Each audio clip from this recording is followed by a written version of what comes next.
இந்த முறையில்தான் வேதங்களும் உபநிடதங்களும் தலைமுறை தலைமுறையாக பகிரப்பட்டன.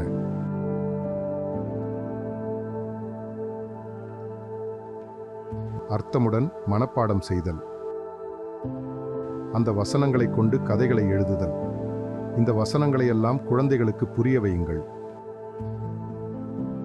ஒவ்வொரு குழந்தைக்கும் வாரத்திற்கு 2 ஸ்லோகங்களை கற்றுக் கொடுங்கள்.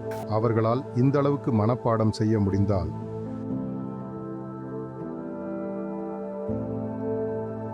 அதுவே பெரிய சாதனையாகும்.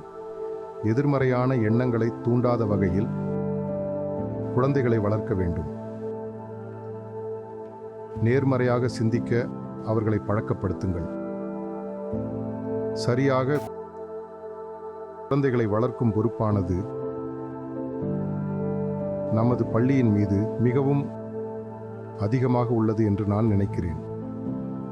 நமது பள்ளி உலகத்திற்கு ஒரு முன்னுதாரணமாக இருக்க வேண்டும்.